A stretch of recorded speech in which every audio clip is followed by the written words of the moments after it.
من ديما كنسمعوا بلي الحليب مفيد للصحه ومزيان للعظام، ولكن كاين بعض الناس كيقول لك راه فيه مواد اللي خايبه ولا تقدر كاع تؤدي للسرطان.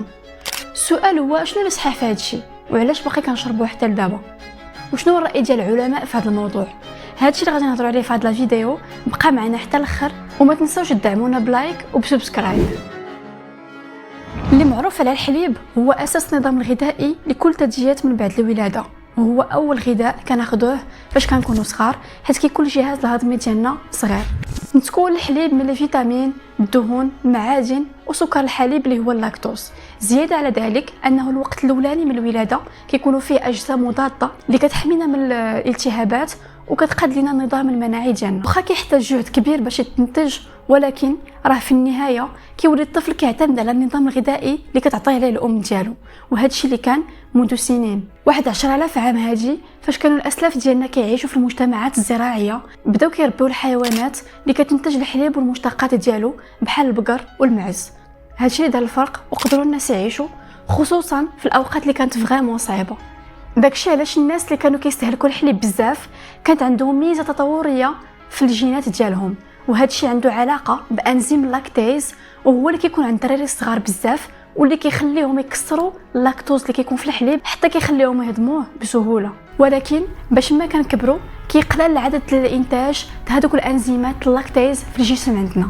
65% من سكان العالم ما كيبقاش عندهم هذا الانزيم من بعد الطفوله، وهذا الشيء كيعني انهم ما كيقدروش يهضموا حتى 150 ملل الحليب في النهار.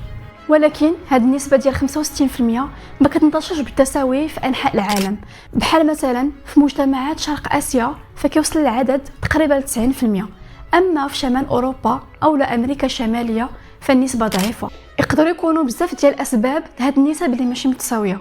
تداروا دراسات ولقاو بلي الناس اللي كيقدروا يهضموا هاد اللاكتوز عندهم الاطعمه زايده، وهذا الشيء دار الفرق. الهجره ديال هاد الناس للشمال خلاتهم ينشروا هاد العادات مع السكان الاخرين. السؤال اللي نقدروا نطرحه هو علاش كاين اللي كيقول لك بلي الحليب صحي وكاين اللي كيقول العكس؟ واخا من ديما كان مهم النظام الغذائي ديالنا. كاينين بزاف ديال الاراء اللي متعلقه بالاثار السلبيه والايجابيه ديال الحليب، اللي بزاف منها سلبيه بحال هشاشه العظام، امراض سرطانيه، امراض القلب، وهذا الشيء اللي كيدي الحساسيه والتعصب. كيفاش نقدروا نفسروا هذا الشيء؟ لقات بعض الدراسات انه كاين علاقه بين الحليب وارتفاع عدد الاصابات بسرطان القولون والبروستات. بينت هاد الدراسات اللي دارت على سرطان البروستات انه كتزيد الاصابه الا عند الناس اللي كتستهلك اكثر من 1.4 ديال الحليب يوميا، ولكن كاينين بعض الدراسات اللي كتقول ما عندها حتى شي تاثير.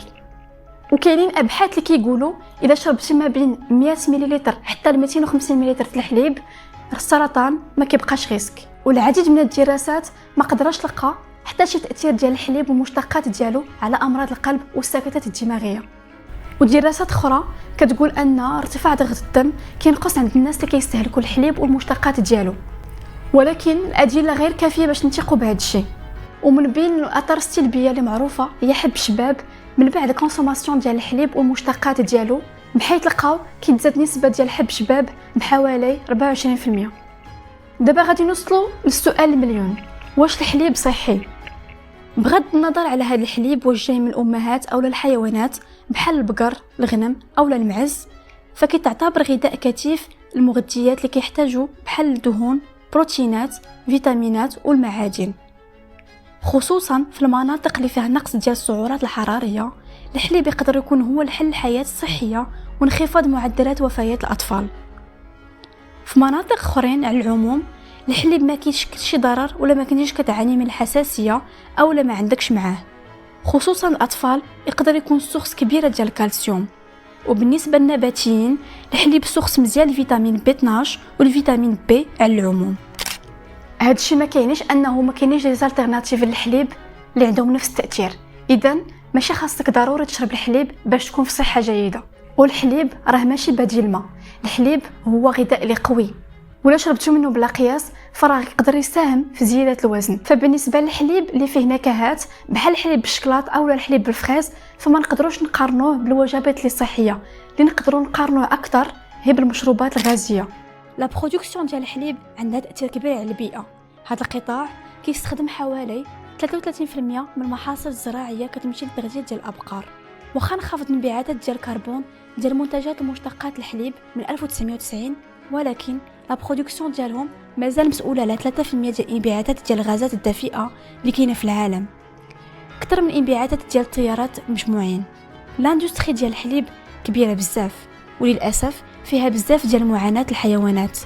فكل مره البقره كيخصها تخصب، ومن بعد ولاده ديالها كتفرق على ولادها الصغار وكتذبح من ما كتبقاش منتجه. ما يمكنش لينا نتجاهلوا ان بزاف ديال الحليب اللي كنشربوا جاي من واحد لاندستري اللي فيها التعذيب والمساهمه في التغير المناخي. الحليب ديال الصويا هو اكثر حليب اللي قريب من الحليب ديال البقر من حيث مستويات ديال البروتينات وقيمه الغذائيه. بالنسبه للانواع الاخرين فكيحتاجوا مواد اللي صناعيه باش يوصلوا لمستويات الفيتامينات والكالسيوم اللي كاين في الحليب ديال البقر. في الفيتور نقدروا نشوفوا الحليب اللي ماشي حيواني. بزاف ديال المختبرات خدامين على هذا الشيء من خلال تخمير البكتيريا المعدله جينيا، واللي كتعطينا بحال الحليب الصناعي واللي يمكن نخرجوا منه كاع مشتقات الحليب بحال الفرماج.